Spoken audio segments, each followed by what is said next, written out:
Hello everyone, welcome back to my YouTube channel. I hope you are doing good.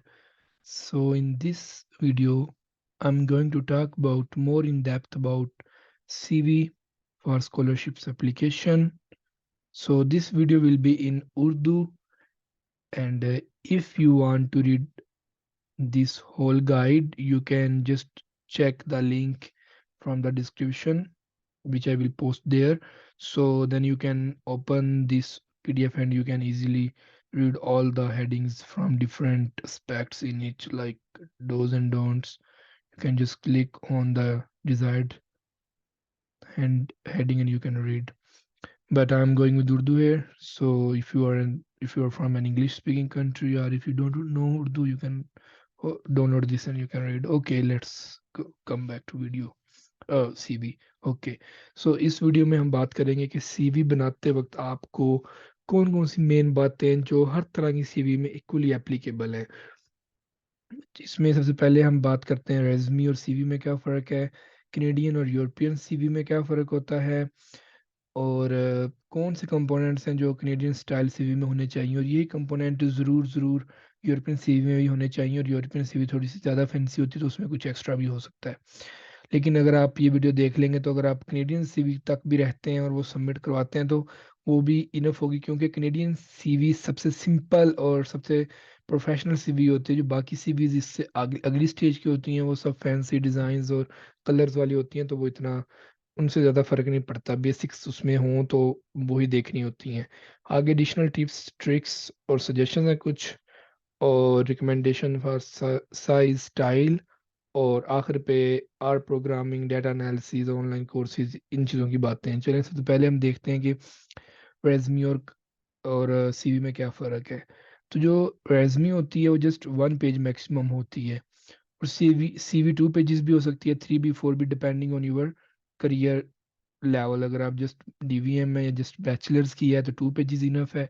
अगर आप masters कर चुके हैं तो 3 पेजेस, अगर पीएचडी कर चुके हैं तो 4 5 6 pages, depend on your publication. ज़्यादा हिस्सा पब्लिकेशन से लेती हैं, अगर पब्लिकेशन नहीं है फिर सीवी शॉर्ट होनी चाहिए, अगर पब्लिकेशन है तो जितनी पब्लिकेशन है उतनी लॉन्ग हो जाएगी। पर्पस, जो रेज्यूमे है वो समराइज करती है qualifications for a specific role. अगर फॉर एग्जांपल मैंने किसी फीड मिल में जॉब करनी है तो मेरी जितनी भी फीड मिल से मुतलिक चीज़ें हैं वो अगर मैं समराइज करूँ एक पेज के ऊपर तो रेज्यूमे है। A CV provides a comprehensive overview of academic research program। और जो सीवी अगर मैंने किसी मास्टर्स पीएचडी अपॉर्चुनिटी पे अप्लाई करना है तो उसके लिए मेरी सीवी में सब कुछ होना चाहिए जो मैंने एकेडमिया में अचीव किया है, जो मैंने रिसर्च प्रोजेक्ट में काम किया है, जो मैंने पब्लिकेशंस की हैं, plus everything, communication skill, leadership skill, सब कुछ। तो सीवी लेंथी हो जाएगी। सो कहने का मतलब ये है कि जो रेजमी है उसमें हमें रिसर्च वगैरह की बातें करने की ज़रूरत नहीं होती, हमें असल प्रैक्टिकल वर्क की ज़रूरत होती है जो हमें आता है और हमने उस जॉब से रिलेटेड स्पेसिफिक करना है। सेक्शंस, रेजमी फोकस करती है वर्क एक्सपीरियंस पे, जबकि सीवी एजुकेशन, रिसर्च और पब्लिकेशन सबको कवर करती है। राइटिंग स्टाइल में रेजमी शॉर्ट होनी चाहिए और पंची बुलेट पॉइंट्स के साथ होनी चाहिए, मेन मेन बातें, मतलब जबकि सीवी में डिटेल डिस्क्रिप्शन होती है। जो रेज़मी है उसके टारगेट ऑडियंस एम्प्लॉयर्स होते हैं जिन्होंने आपको जॉब देनी होती है, और जो सीवी है इसकी टारगेट हम करते हैं सुपरवाइजर्स को, रिसर्चर्स को और एकेडमिक कमेटीज़ को। फॉर्मेटिंग में रेज़मी हमें एक क्लीन और सिंपल फॉर्मेट देती है जिसमें हमें स्पेस चाहिए होती ताकि देखने वाले को आसानी से चीज़ें पता चल जाएं, और जबकि सीवी लेंथी होती है इसलिए हम उसे थोड़ा कंडेंस रखते हैं, डेंस, यानी कि उसमें ज़्यादा कंटेंट डालते हैं कम जगह पे। हमारी कोशिश होती है कि हर तरह से जगह बचाई जाए, लाइक पिक्चर ना डाली जाए अपनी, और पूरा पूरा लंबा लंबा ड्रेस, डेट ऑफ बर्थ ना बताई जाए, शॉर्ट चीज़ें रखी जाएं, क्योंकि जो इन्फॉर्मेशन है इसमें सिर्फ पेड वर्क पे फोकस किया जाता है जो आपका जॉब रिलेटेड वर्क है। क्योंकि जितना हम प्रिसाइज करेंगे तो इंटर्नशिप्स निकालनी पड़ेंगी, हमें पेड वर्क पे आना पड़ेगा। अलबत्ता अगर पेड वर्क नहीं है तो ऑब्वियसली आपको फिर इंटर्नशिप वगैरह आनी लिखनी पड़ती है, जबकि सीवी के अंदर internships, volunteer work, academic projects, conferences, honours, सब कुछ आ जाएगा। तो अगर मैं इसको समराइज करूं तो रेजमी एक ब्रीफ होती है जो ज़्यादा पेड वर्क क्वालिफिकेशन पे काम करती है, जबकि जो सीवी है वो एकेडमिक और रिसर्च और ग्रेजुएट स्कूल और बाकी जो कुछ भी आपने एजुकेशन में किया होता है सबको कवर करती है। अब हम बात करते हैं कैनेडियन सीवी में या यूएसए की सीवी में और यूरोपियन सीवी में क्या फ़र्क है। एमएससी स्कॉलरशिप एप्लीकेशन में इसलिए मैंने मेंशन किया क्योंकि मैं खुद एमएससी कर रहा हूँ, तो मैं अपने लेवल तक इन चीज़ों को डबल कंफर्म कर सकता हूँ। अदरवाइज आई एम श्योर कि ये जो चीज़ें ये पीएचडी पे भी अप्लाई होती हैं, लेकिन मेन चीज़ ये है कि जो एमएससी के लिए बंदा अप्लाई करेगा वो बैचलर्स की बेस पे अप्लाई करेगा, तो उसकी जो सीवी है वो और तरह की होगी, और जो बंदा पीएचडी के लिए अप्लाई करेगा उसकी सीवी और तरह की होगी। मेन डिफरेंस जो आएगा वो आएगा थीसिस और रिसर्च पब्लिकेशंस का। इसलिए पीएचडी वाले की लंबी होगी, लेकिन हम एमएससी की बात करते हैं क्योंकि जो पीएचडी बंदे कर रहे हैं उनको ये चीज़ें ऑलरेडी अलॉट बहुत सारी मालूम होती हैं। बेसिकली जो अंडर ग्रेड के स्टूडेंट्स हैं उनके लिए मैं वीडियोस मेरा टारगेट होता है। तो लेंथ बात करते हैं कि तो आपको 1 से 2 पेजेस मैक्सिमम होने चाहिए अगर आप कैनेडियन सीवी भेज रहे हैं, कनाडा में या यूएसए में किसी को सीवी भेज रहे हैं।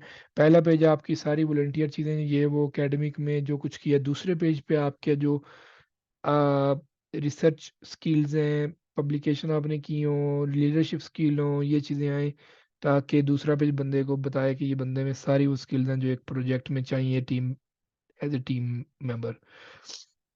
यूरोपियन सीवीज लंबी हो सकती हैं, उनके अंदर आप बहुत कुछ डाल सकते हो। कैनेडियन सीवी में तस्वीर नहीं आती, जबकि यूरोपियन सीवी में लोग मोस्टली तस्वीर डालते हैं। जैसे आप यूरोपास वेबसाइट पे जाएं तो वो तस्वीर मांग लेती है, वो तस्वीर ले लेती है। Personal information for example Canadian CV के अंदर हम प्रोफेशन डिटेल्स पे फोकस करते हैं सिर्फ, और यूरोपियन सीवी में हम personal information like date of birth भी दे देते हैं, बायोग्राफिकल इंफॉर्मेशन भी दे देते हैं। कैनेडियन सीवी में जब हम एजुकेशन की बात करते हैं तो क्रोनोलॉजिकल ऑर्डर में लिखते हैं, रिवर्स क्रोनोलॉजिकल ऑर्डर, जबकि यूरोपियन सीवी हम टॉपिक के हवाले से ऑर्गेनाइज करते हैं। ये ऐसा डिफरेंस है कि आप इसको किसी भी एंगल में ले जाएं, लेकिन ये है कि फिर आपकी पूरी सीवी उस एंगल से होनी चाहिए। फॉर एग्जांपल अगर आपने लास्ट डिग्री पहले लिखी है तो नीचे उसके बाद जब आप अगले सेक्शन में मूव करें तो लास्ट जॉब भी सबसे पहले लिखें। जो अभी, तो इस कहने का मतलब ये कि एक फ्लो होना चाहिए जिससे एक दफ़ा देखने वाले का माइंड बन गया कि जो पहली लाइन आएगी हर पैराग्राफ की या हर हेडिंग के नीचे जो भी सब हेडिंग आएगी वो इसकी बंदे की करंट या लेटेस्ट जॉब होगी, ना कि पुराना जो इसने सबसे पहले काम किया। तो यही होता है, सबसे ऊपर सबसे नया, उससे नीचे उसके नीचे, और जो लास्ट पे आता है वो आखिरी चीज आती है जो बंदे ने सबसे पहले की होती है, लास्ट, यानी 5-10 years बिफोर। फॉर एग्जाम्पल सबसे पहले आप लिखेंगे bachelors in veterinary medicine, then FSc, then matric, इस तरह हम लिख। तो इसी तरह फिर जब जॉब्स का जब नीचे वर्क एक्सपीरियंस में जाएंगे तो सबसे पहले आप लिखेंगे कि मैंने ये जॉब की है 1 साल और उससे पहले मैंने इंटर्नशिप की थी, ये नहीं कि इंटर्नशिप पहले जॉब बाद में। तो ऑर्डर सेम रखना है। कैनेडियन सीवी में हम शुरू में ऑब्जेक्टिव नहीं लिखते या करियर समरी नहीं डालते, क्योंकि वो 1 से 2 पेजेस की पहले ही है, वो ऑलरेडी समराइज है, तो उसमें हमें समरी डालने की जरूरत नहीं है। और स्पेशली साथ कवर लेटर जब लग जाता है तो उसमें भी बहुत सी चीज़ें कवर हो जाती हैं, तो इसलिए भी हमें लिखने की जरूरत नहीं होती, जबकि यूरोपियन सीवी में लोग इंक्लूड कर लेते हैं। इंटरेस्ट और हॉबीज़ में बात करें तो बहुत कम होते हैं कैनेडियन सीवी में इंटरेस्ट और hobbies. Canadian CVs master PhD में मेनली फोकस करती हैं आपके रिसर्च रिसर्च पे। अगर आपका फॉर एग्जांपल रिसर्च एक्सपीरियंस है तो ज़्यादा उन्हीं पे लोग देखते हैं कि क्या सूरत हाल है, और ग्रेड्स पे। जबकि यूरोपियन सीवीज में अगेन सब कुछ आ जाता है। References Canadian CVs and with references available on request, और जो यूरोपियन सीवीज हैं वो सिर्फ, सॉरी, वो नेम ले आती हैं कि ये नेम है, ये उसका नंबर है, ये डेजिग्नेशन है, आप इसको कांटेक्ट कर सकते हैं। सो मुझे बेसिकली यूरोपियन सीवी कम पसंद आती है कभी कभी, क्योंकि उसमें बहुत ज़्यादा इन्फॉर्मेशन होती है और एंड पे मुझे पता नहीं चलता कि ये बंदा किस तरफ क्या कहना चाह रहा है, पर्पज इसका क्या है। जबकि कैनेडियन सीवी जो होती हैं ये टू दी पॉइंट होते हैं कि बंदा फॉर एग्जांपल मास्टर्स के लिए अप्लाई कर रहा है एनिमल ब्रीडिंग एंड जेनेटिक्स में, इसकी जो चीज़ें हैं वो इससे रिलेट कर रही हैं। इसलिए फिर फॉर्मेटिंग को हम देखें तो Canadian CV clear simple format है, जबकि यूरोपियन सीवी में बहुत स्टाइल आ जाते हैं। और अगेन मुझे बहुत से बंदे मैसेज करते हैं, कहते हैं मैं किस स्टाइल में सीवी बनाऊं। तो ऐसा सीवी का कोई स्टाइल नहीं होता कि मैं कहूँगा कैनेडियन स्टाइल, यूरोपियन स्टाइल। ये जस्ट हम लोगों ने सो कॉल इनको नेम्स दे दिए, ये एज सच नेम होते नहीं है। तो बस यही है कि अम, हम ये कह सकते हैं कि सिंपल फॉर्मेट रखें या थोड़ा सा स्टाइल बना स्टाइलिश सीवी कर लें, अदरवाइज फॉर्मेटिंग कोई इशू नहीं होती। अलबत्ता ऑनेस्टली स्पीकिंग जब मैंने अप्लाई किया था कनाडा में, मैंने यूरोपास पे जो सीवी बनाई थी वो भेजी थी सुपरवाइजर को, लेकिन उसका ऊपर वाला यूरोपास का टैग मैंने रिमूव किया हुआ था। तो अगर आप यूरोपास में बना के ऊपर से यूरोपास का टैग रिमूव कर दें, प्लस मैंने क्या किया था, जो उसका एक सेक्शन था उसके अंदर मैंने चीज़ें एक ही सब हेडिंग यूज़ करते हुए उसमें चीज़ें पूरी लिख के उनको सब हेडिंग के अंदर ही सेट कर दिया था, ताकि जो स्पेस मैं दे रहा हूँ वही उसमें आए। खुद यूरोपास उसमें बहुत ज़्यादा स्पेस ना दे, इशू आता है स्पेस देने का जो यूरोपास देती है। कहने का मतलब ये है कि इतना बड़ा इशू नहीं बनता कि आप यूरोपास वाली सीवी भेज दें कनाडा में, ऑस्ट्रेलिया में, यूएसए में। तो बड़ा इशू नहीं है, लेकिन बात आ जाती है कि उसमें वो जो मुद्दे की बातें हैं वो पूरी होनी चाहिए, जिनको मैं कहूँगा प्रोफेशनल क्वालिफिकेशंस और वर्क एक्सपीरियंस और रिसर्च एक्सपीरियंस। अब हम चलते हैं components to include in a Canadian CV या कोई भी सीवी में। तो आपका नेम हो, ईमेल हो, फोन नंबर हो, लिंक्डइन का लिंक हो, सिटी हो और कंट्री एट द टॉप हो। नेम में आपने वेट नहीं लिखना, डॉक्टर नहीं लिखना या इंजीनियर नहीं लिखना, जस्ट नेम लिखना है। ईमेल आपकी थोड़ी सी क्लियर ईमेल हो, फॉर एग्जांपल मेरा नाम हमजा जवाद है तो मेरी ईमेल आज से काफ़ी साल पहले मेरे एक टीचर ने बना के दी थी, तब भी नहीं मैंने बनाई थी मैट्रिक के बाद। हमजा जवाद 928, सो हमजा जवाद इकट्ठा आता है शुरू में, तो देखने वाले को आइडिया हो जाता है कौन है। अगर ये मेरा ऐसे आ जाए कि हमजा 2 3 4 5 6, तो वो थोड़ा क्लियर होगा कि हमजा कौन से वाला है। या अगर एच जवाद हो तब भी ठीक है, बट हमजा जवाद आगे जो नंबर लगा दें। फ़ोन नंबर आपने उस तरह लिखना है कि जो डायल करने से मिल जाए बाहर वाले मुल्क वालों का, बाहर वाले कंट्री से।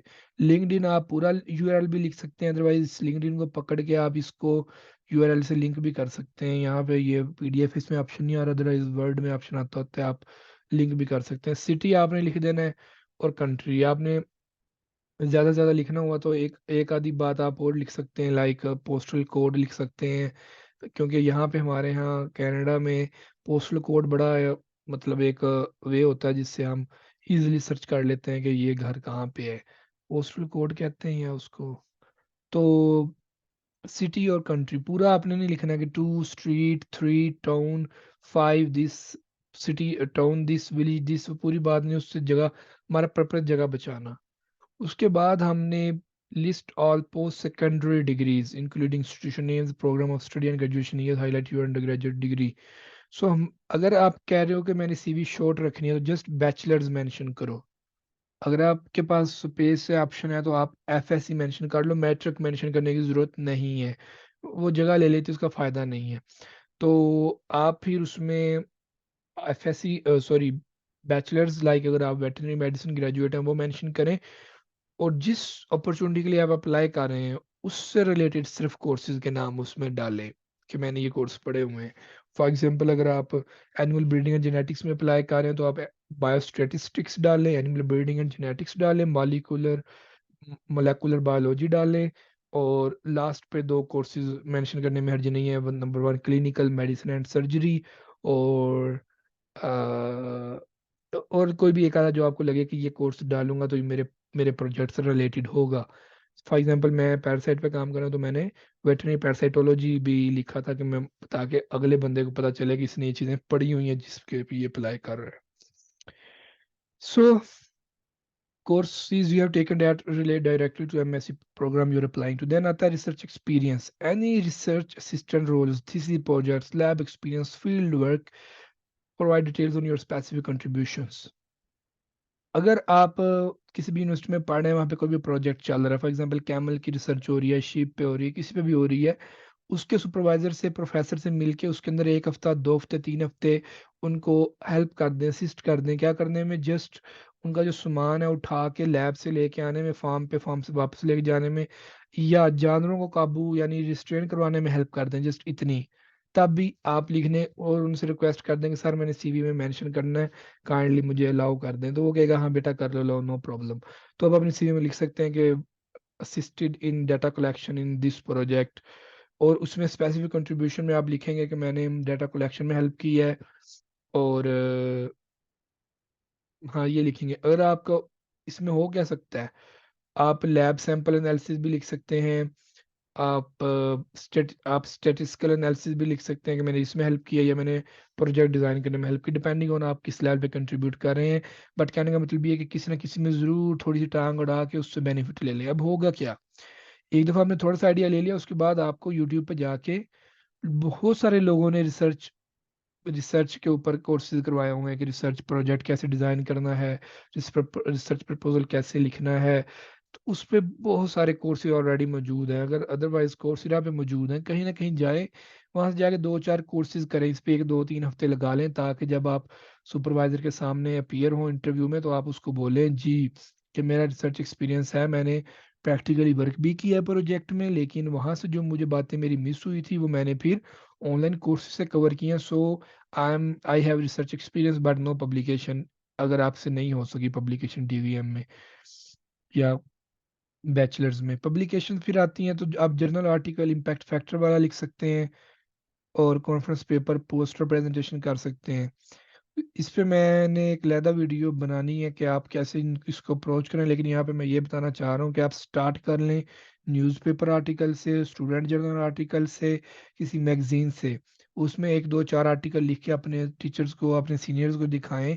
Plus again how to write review paper से अगर आप सर्च शुरू करें यूट्यूब पे और 1-2 हफ्ते 3 हफ्ते वीडियोस देखते रहे, how to do scientific writing, या कोर्सेरा पे चले जाएं, वहाँ से 1-2 कोर्सेज कर लें, तो आप आर्टिकल लिखने के काबिल हो जाएंगे। फिर आप जाएं किसी भी सीनियर या टीचर के पास से कहेंगे मुझे इतना आता है, इससे आगे मुझे थोड़ा बता दें, ताकि मैं एक आर्टिकल लिख के उसे पब्लिश करवा लूँ। विदाउट पब्लिकेशंस आपको स्कॉलरशिप नहीं मिलेगा।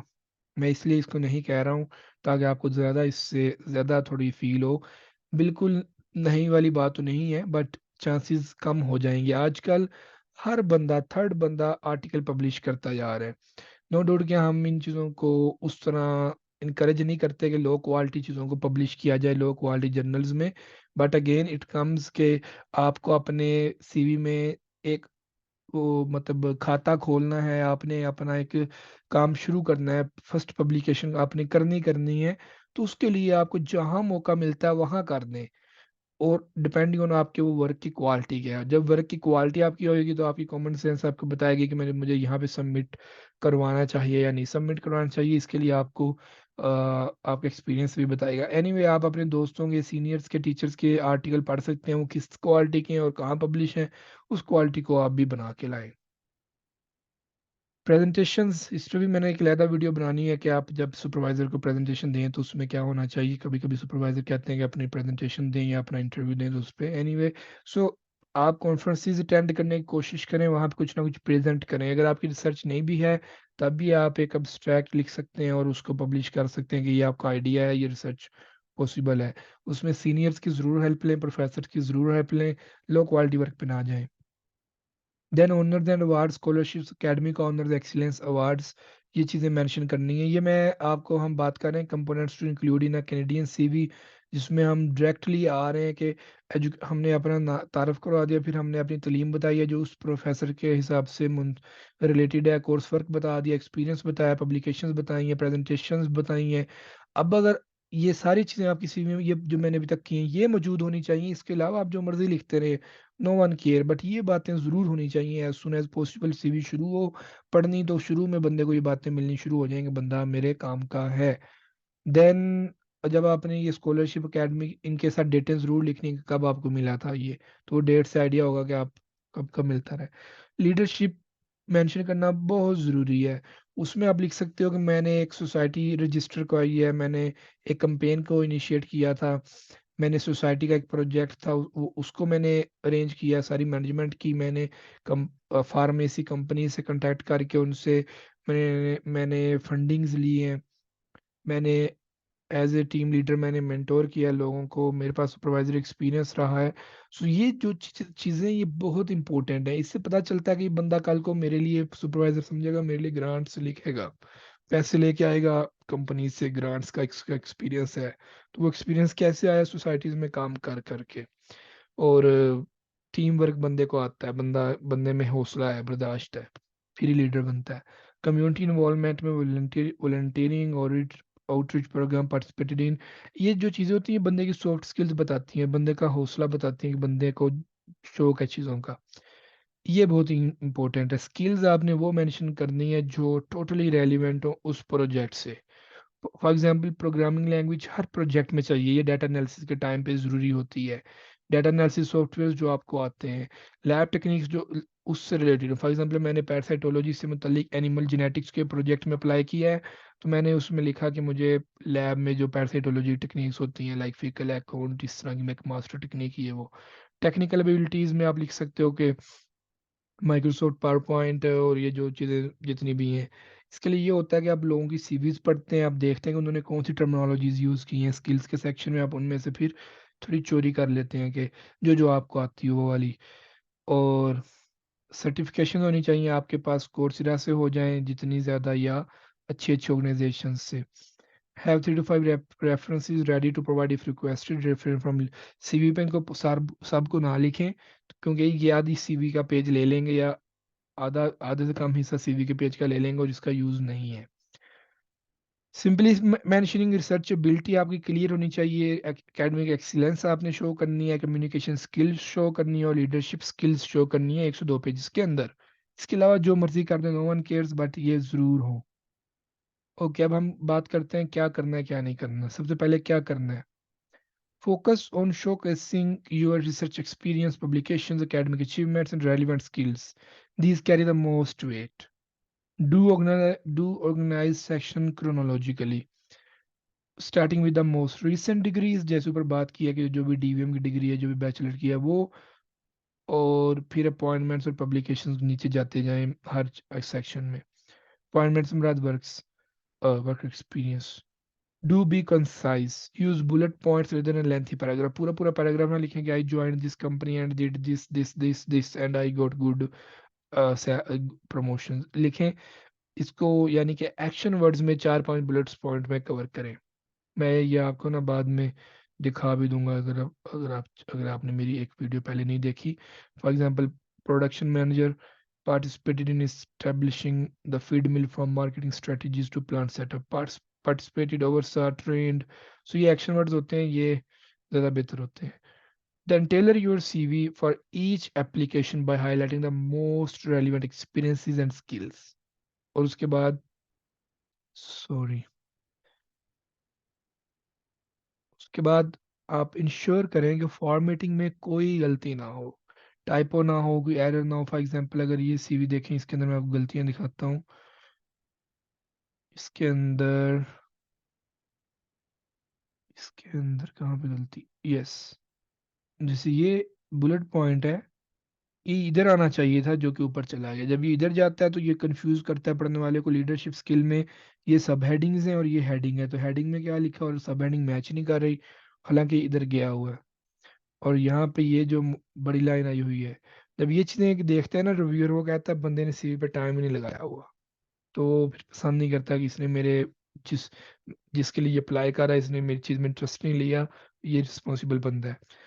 एनीवे तो वो फिर सिलेक्ट नहीं करता आपको, वो फिर इरिटेट हो जाता है। आगे चलते हैं, क्या नहीं करना।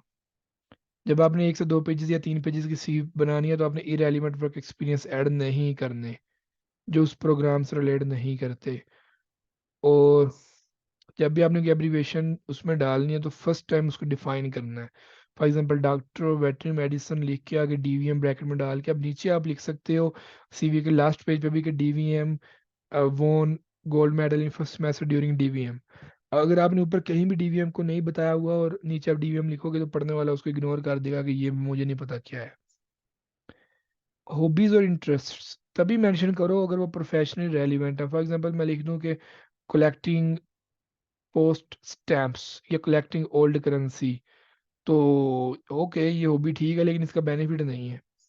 और अगर मैं हॉबी डाल लूँ यहाँ पे, अगर मैं प्लांट साइंस का स्टूडेंट हूँ, my hobby is gardening, okay good. अगर मैं एनिमल वेटरनरी साइड का हूँ, तो my hobby is animal farming. या अगर मैं कहूँ कि फॉर एग्जांपल अब मुझे शौक है डाटा साइंस का, डाटा एनालिसिस का, मशीन लर्निंग का, अगर मैं लिख दूँ कि programming is my hobby, coding is my hobby, so it is more. और क्योंकि आप किसी को कुछ रेलिवेंट बता रहे हो। फोटो आपने अपनी इंक्लूड नहीं करनी, क्योंकि जो ये कंट्रीज हैं कनाडा, इनमें स्पेशली वो ना तो आपकी एज देखते हैं, ना वेट, ना साइज, ना कलर, ना हाइट, ना आप किस तरह बोलते हैं, कुछ नहीं देखते। यानी इन चीज़ों की डिस्क्रिमिनेशन नहीं है, ना कास्ट, ना रिलीजन, कुछ भी नहीं। जस्ट वो नेम देखते हैं, डेट्स इट, और काम देखते हैं, बंदा ठीक है तो ले लेते हैं। काला है, गोरा है, इन चीज़ों पे नहीं जाते, बिल्कुल भी नहीं जाते। और हर लैब का ये मोटिव होता है कि हमारे पास डाइवर्सिटी है, हमारे पास डिफरेंट पीपल हैं, डिफरेंट बैकग्राउंड के। और डोंट एग्जेजरेट और मिसप्रेजेंट योर सेल्फ, बी ऑनेस्ट। अगर आप ये करेंगे तो कहीं ना कहीं फंस जाएंगे। बी ऑनेस्ट से मुराद कि अगर आपको नहीं आता डाटा एनालिसिस तो आर प्रोग्रामिंग, पाइथन नहीं आती, ना लिखें। और या नीचे जहाँ पे कोर्सेज इनरोल की कोर्सेज आते हैं वहाँ पे लिख देंगे कोर्स इनरोल्ड, इस तरह करके। ये ना लिखें expert. Don't use fancy fonts or formatting, keep it simple and professional. Make sure to make your CV at most 2 pages, be selective. Don't include references on in your CV, have them available separately. कुछ और additional tips and tricks और suggestion हैं जो कि हमें चाहिए कि हम इनको यूज़ करें।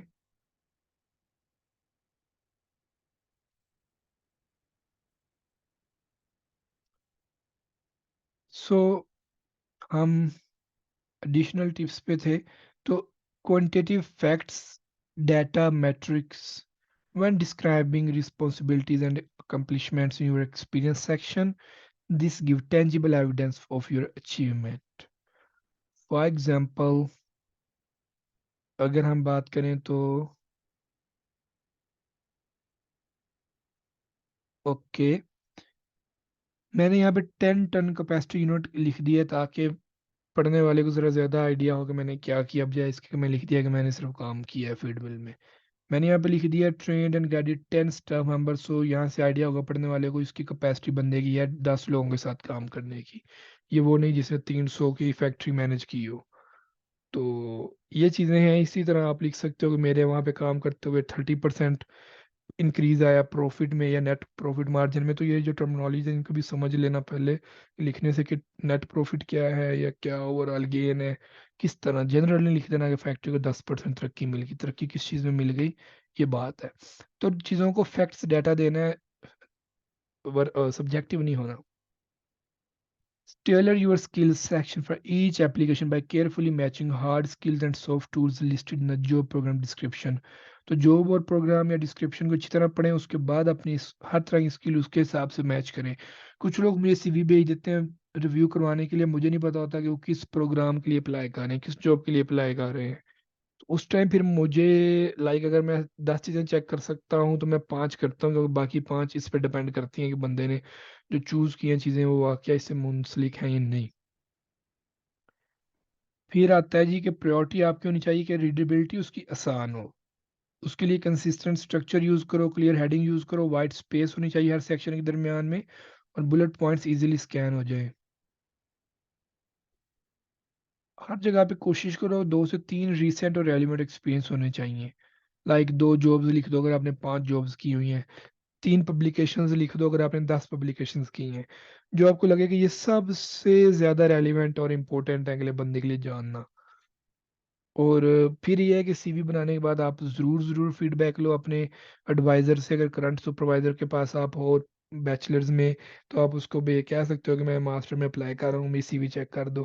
करियर सेंटर होते हैं हर यूनिवर्सिटी में, आप उसको भेज सकते हो। हर क्लास में 1-2 अच्छे स्टूडेंट्स होते हैं जिनकी राइटिंग स्किल्स अच्छी होती हैं, तो आप उनको कह सकते हो कि वो आपकी सीवी चेक कर दें।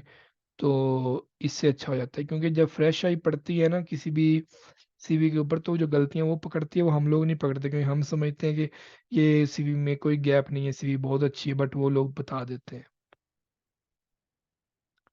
और जब भी किसी भी सीवी को आपने सबमिट करवाना है तो पहले आप थोरोली चेक करें कि ये क्या क्वालिफिकेशन मांग रही है, पोस्ट या जॉब या मास्टर पीएचडी पोजीशन। उसके हवाले से अपनी सीवी को आप टेलर्ड करें, चेंज करें। वही भी निक नेम ना हो, अनप्रोफेशनल हैंडल्स ना डाले हो आपने। और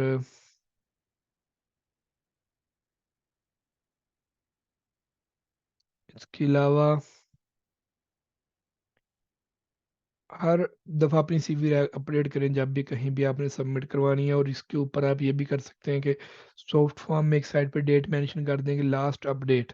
तो जब भी आपने किसी को भेजनी हो तो वो लास्ट अपडेट वाला फिक्रा डिलीट कर दिया, और उस तरीके के बाद अगर आपने कुछ रेलिवेंट किया हो तो वो उसमें सीवी में डाल दिया, ताकि अपडेटेड सीवी हो। और जब और हर महीने 2 महीने बाद अपनी सीवी को खोलें, उसे पढ़ें, उसमें जो आपको लगे कि अब ये चीज़ें मुझसे रेलिवेंट हो गई हैं, मुझे अब ये नहीं चाहिए, तो उनको अब डिलीट कर दें। आपको लगे कि ये आउटडेट हो गई हैं, अब मुझे ज़रूरत नहीं है। फॉर एग्जांपल कि मैंने लिखा हो कि मैं कोर्सेरा पे आर आर का कोर्स कर रहा हूँ, जब वो कोर्स हो गया या मैंने प्लान कर लिया कि अब मैंने नहीं करना, तो उसको डिलीट कर दें, क्योंकि वो अब 6 महीने पुरानी बात है, अभी भी हो नहीं रहा, या कर लिया या मैंने करना ही नहीं है। Save your CV as PDF to maintain consistent formatting when submitting electronically. तो सीवी जब हम वर्ड में भेजते हैं तो हर बंदे के मोबाइल में लैपटॉप में डिफरेंट ओपन होती है, जब पीडीएफ भेजते हैं सही ओपन होता है। Research some CV templates online for inspiration, but don't just copy someone else's format, make it your own. Yes. अपने हिसाब से बनाएं, कोई इशू नहीं है, सादी सिंपल बनाएं। ये है, ये मैंने खुद ही वर्ड में बैठ के सिंपल बनाई है, यहाँ पे सेंटर में नेम कर दिया, ये डिटेल्स कर दी, लिंक्डइन, रिसर्चगेट, गूगल स्कॉलर।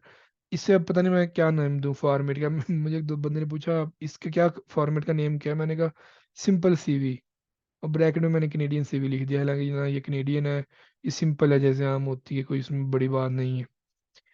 और 1 पेज रेजमी अच्छी है, 2 पेज सीवी अच्छी है। फ़ॉन्ट साइज़ पे तो 10 से 12 का फ़ॉन्ट साइज़ अच्छा है। और आपका जो नेम है जो सबसे ऊपर मैंने दिखाया वो 14 से 16 फ़ॉन्ट का हो सकता है। फ़ॉन्ट साइज़ हमारे पास टाइम्स न्यू रोमन भी अच्छा है। इसके अलावा कैम्ब्रिया, कैलबरी, एरियल ये अच्छे हैं, जो इजी टू रीड होने चाहिए, प्रोफेशनल हैं, डिज़ाइन वाला ना हो बस।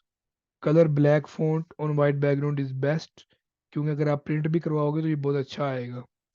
और कभी कभी ये होता है अगर आप 7 तरह के कलर यूज़ करते हो डिफरेंट डिफरेंट, तो मे बी जो देखने वाला है वो कलर ब्लाइंड है तो उसको इशू होगा। तो ब्लैक ब्लू इनफ है, इससे ज़्यादा कलर डालने की ज़रूरत नहीं है। लाइन स्पेसिंग आपको अगर 1.15 रखो तो क्या ही बात है, लेकिन फिर उससे मसला बनता है, सीवी में जगह नहीं बचती, तो 1 इज़ गुड। और बहुत ज़्यादा खाली जगह भी नहीं अंदर छोड़नी, वो गलती लगती है कि जैसे बंदा भूल गया है। और मार्जिन तकरीबन ऑलरेडी इतना ही होता है जब हम कोई ओपन करते हैं न्यू डॉक्यूमेंट वर्ड के अंदर, 0.5 to 1 इंच। पैराग्राफ स्पेसिंग में हमारे पास एक ब्लैंक लाइन होनी चाहिए पैराग्राफ्स के दरमियान, सेक्शन को बेटर सेपरेट करने के लिए। मतलब कि जब आपने एजुकेशन मुकम्मल की है उसके बाद इतनी स्पेस हो गया, आइडिया हो जाएगा यहाँ पे एजुकेशन ख़त्म हुई है, वर्क एक्सपीरियंस आ गया है। और वो बुलेट पॉइंट से भी पता चल जाता होता है। और इवेंचुअली आपको सेक्शन हेडिंग थोड़ी सी बड़ी करनी चाहिए, 12 से 14 पॉइंट्स की, और बोल्ड होनी चाहिए, जबकि जो बाकी हो वो 10 से 12 की हो। अगर वो 10 आपने सारी सीवी का साइज रखा है तो हेडिंग्स को 12 कर लें, अगर 12 साइज की सारी सीवी है तो 14 कर लें, इससे कम ज़्यादा पे ना जाए। वही बात है कि बुलेट पॉइंट्स को कंसिस्टेंटली यूज़ करें अपनी रिस्पॉन्सिबिलिटीज़ और अचीवमेंट्स शो करने के लिए। अगर आपका वर्क एक्सपीरियंस है उसमें क्या रिस्पॉन्सिबिलिटीज़ हैं, तो वर्क एक्सपीरियंस के साथ वही उसी तरह का बुलेट पॉइंट लगाएं जो आप आगे जाके अचीवमेंट के साथ लगाएंगे। और जब आप नीचे उनकी डिटेल लिखेंगे, अचीवमेंट ये है और वर्क एक्सपीरियंस में रिस्पॉन्सिबिलिटीज ये हैं, उनकी भी बुलेट्स पॉइंट सेम हो, पता चलेगा ये सब हेडिंग्स हैं। और लेंथ 2 पेजेस गुड है। और miscellaneous wide underlining text, use italics sparingly for emphasis if needed, keep text left aligned। ये बात है, ये हर बंदे की थोड़ी अपनी चॉइस होती है कि आपने लेफ्ट लाइन रखना है कि आपने उसको, यानी कि वो साइडें बराबर कर देनी, उसको क्या कहते हैं, एनीवे मेरे माइंड में नहीं आ रहा, तो ये बात है। बाकी यहाँ पे वो कह रहा है कि आप इटैलिक्स में अगर किसी चीज़ को लिख दोगे तो देखने वाला उसको फोकस करेगा कि ये एक लाइन क्यों इटैलिक्स की हुई है। फॉर एग्जांपल अगर थीसिस का टाइटल है वो आपने इटैलिक्स कर दिया तो ठीक है। ओवरऑल नीट होनी चाहिए, कंसिस्टेंट स्ट्रक्चर होना चाहिए, सेक्शन क्लीन होने चाहिए और स्ट्रॉन्ग रीडेबिलिटी होनी चाहिए उसकी। अब आते हैं मेन बात पे कि आजकल जो बहुत बड़ी चीज़ सीवी में देखी जाती है, पहले वो देखते हैं कि अगर एमएससी पीएचडी पे बंदा अप्लाई कर रहा है, सॉरी अगर एमएससी पे अप्लाई कर रहा है उसके पास पब्लिकेशन है या नहीं। अगर पब्लिकेशन है तो उस बंदे के 110% चांस है सेलेक्ट होने के। अगर पब्लिकेशन नहीं है फिर वो फोकस करते हैं कि इसके टेक्निकल स्किल्स में क्या है, अगर कोई ऐसी स्किल है जो हमें चाहिए हो। फॉर एग्जांपल अगर उस अपॉर्चुनिटी में प्रोजेक्ट में ज़्यादा काम डाटा एनालिसिस का है, डाटा पिछला स्टूडेंट कलेक्ट करके दे गया है, अगले स्टूडेंट का काम है उस डाटा पे एनालिसिस करना। फॉर एग्जाम्पल मैं अभी जो पैरासाइट का प्रोजेक्ट कर रहा हूँ, इसके अंदर जो मैं डाटा कलेक्ट कर रहा हूँ उसमें से 4 आर्टिकल पब्लिश हो सकते हैं, डिफरेंट जीनोमिक उस पे एनालिसिस मैं कर सकता हूँ उसी डाटा पे। But due to shortage of time maybe मैं 1 करूँ या 2 करूँ और 3 करूँ और डिग्री एंड करके चला जाऊँ, तो प्रोफेसर फिर जो नया बंदा हायर करता है उसके जिम्मे लगाता है कि तुमने इसमें से आर्टिकल पब्लिश करना है, डाटा में से ये तुम्हारा थीसिस बन जाएगा ये वो। तो वो फिर देखता है बंदे के पास डाटा एनालिसिस स्किल्स हैं या नहीं। तो इसलिए फिर आपको जो आर प्रोग्रामिंग है ये आजकल बहुत चल रही है। तो आप कह सकते हैं कि मुझे data wrangling with D P L Y R आती है, और डाटा विजुअलाइजेशन आती है जीजी प्लॉट के साथ। तो जस्ट ये लिखने से आर प्रोग्रामिंग में पता नहीं चलता है बंदे को क्या क्या आता है। जब मैंने अप्लाई किया था मैंने जस्ट आर प्रोग्रामिंग लिखा था, तो फिर मेरे सुपरवाइजर की मुझे ईमेल आई थी कि आपने अप्लाई किया है मेरे पास, मुझे ज़रा बताओ कि आर में क्या क्या आता है। तो मैंने ये उससे बताई थी बातें भी। और बाकी कुछ लोगों का इशू होता है कि वो कहते हैं कोर्सेरा का सर्टिफिकेट जो हमने लिया है उसको कैसे मेंशन करें। तो उसका तरीका है कि आप उसका फुल कोर्स का नेम लिखें, ऑर्गेनाइजेशन लिखें, कंप्लीशन डेट लिखें, और आपने क्या सीखा वो लिखें। For example R programming course का नेम है Coursera plus John Hopkins university ने दिया था, मैंने कंप्लीट किया 2022 में जुलाई में। मैंने नहीं किया जिस मैंने एग्जाम्पल के तौर पर लिखा है, तब मैंने इनरोल किया था। gained skills in statistical programming language R including data manipulation, visualization and statistical analysis। या आप लिखने data analysis with Python, Coursera and IBM completed September 2022। Learned Python programming for data science and machine learning and applications, cover data cleansing, analysis, visualization, modeling techniques। अगर आपके पास space है आप इनको 3 से 4 bullets में तोड़ लें, अगर स्पेस नहीं है तो फिर लंबे सेंटेंस में भी कवर कर दें, कोई बड़ा इशू नहीं है। क्योंकि यहाँ पे वो लर्निंग टाइप चीज़ें करने वाला उस तरह आपका एक्शन आपने कोई ज़्यादा नहीं किया। फिर भी मैं जो मेरे लाइनें वर्ड शुरू हो रहे हैं वो इसी से शुरू हो रहे हैं, लर्नड, कवर्ड। फिर machine learning course eight Stanford university completed December same. So explain how these skills apply to the program or role you are using for. Customize the descriptions for each application.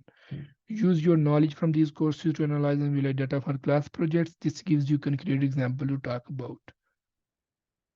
कहने का मतलब ये है कि कोई ना कोई डाटा अपने पर्सनल डाटा को आप करके रखें, अगर सुपरवाइजर को मीटिंग में पूछे तो आप उसको जस्ट क्विकली एग्जांपल शो करें कि मैंने किया हुआ है, देख लो। मुझे एक सुपर बंदा बता रहा था प्रोफेसर कि मैंने आगे लोगों को हायर करना है प्रोजेक्ट्स में, लेकिन उसमें मुझे डाटा एनालिसिस चाहिए। तो मैं उन बंदों को हायर करूंगा जो डाटा एनालिसिस स्किल रखते हैं, लेकिन मैं किसी को भी इंटरव्यू तब तक नहीं लूंगा जब तक मैं एक डाटा उसे भेजूंगा, वो जब तक वो मुझे डाटा सॉल्व करके नहीं देगा तो मैं तब तक उसको हायर नहीं करूंगा। इसलिए आप different AI based website, different Google से कोड्स जनरेट करना सीखेंगे, कोड कैसे जनरेट करना है उसमें अपने खुद का डाटा डालें और प्रैक्टिस करें। अदरवाइज आर के ऊपर भी वीडियोस हैं वो भी देखें इंशाल्लाह, तो आपको आइडिया हो जाएगा। सो ये एक ओवरऑल सीवी की गाइडलाइन है। अब इसके बाद अगर आपकी कुछ क्वेश्चन है तो वो आप मुझे भेज सकते हैं कमेंट्स में इसके नीचे, या ईमेल कर दें। अगर आपने अपनी सीवी रिव्यू करवानी है तो मुझे ईमेल कर दें, और मैं कम से कम 1 हफ्ते के बाद सीवी रिव्यू करके भेजता होता हूँ। क्योंकि मैं जब सीवी रिव्यू करता हूँ तो मैं बहुत डीप करता हूँ उसको मैं, यानी कि फॉर एग्जांपल अगर आपकी सीवी में जैसे मैंने यहाँ पे अपनी सीवी मेरी सीवी इसमें मैंने आपको गलतियाँ दिखाई थी, मैं ये गलतियाँ भी देख ढूंढने की कोशिश करता हूँ। फिर मैं उसमें जो आपकी यहाँ पे फॉर एग्जांपल आपने ईयर ना लिखा हो वो भी देखता हूँ, अगर आपका ये कोमा मिस है तो मैं हर हर पॉइंट पे जाके उसको चेक करके रिप्लाई करता हूँ, देन मैं ओवरऑल भी सो इसलिए फिर मुझे टाइम चाहिए होता है थोड़ा सा। और अगर आप वैसे सीवीज पे और वीडियोस देखना चाह रहे हैं तो उसके लिए अगर आप मेरे यूट्यूब पे चैनल पे जाएंगे तो वहाँ पे जाके आपको सीवी के ऊपर कंप्लीट प्लेलिस्ट मिल जाएगी। हाउ तो इस प्लेलिस्ट के अंदर तकरीबन 14 वीडियोस हैं, how to make a good CV for scholarship. तो यहाँ पे मैंने अपनी सीवी 4 सीवी शेयर की जो मैंने स्कॉलरशिप जहाँ जिस पे मैं अब हूँ वो भी दिखाई हुई है। और अभी मैंने एक रिसेंटली सीवी के पे डिटेल वीडियो अपलोड की थी, ये build a CV for scholarship like a pro. इसमें मैंने प्रैक्टिकली सीवी सामने खोल के उसमें से चीज़ें कवर की थी। तो आपको यहाँ और इस तरह दूसरे लोगों से भी मैंने टिप्स लिए हैं, उनकी भी सीवीज हैं, तो आपको यहाँ से भी इंफॉर्मेशन मिल जाएगी। होप सो आपको ये वीडियो पसंद आई होगी, इसमें आपको कुछ ना कुछ इन्फॉर्मेशन मिली होगी। और कोई भी आपका क्वेश्चन हो या फीडबैक हो, feel free to comment in the comment section. Take care, stay bless, अल्लाह हाफिज़।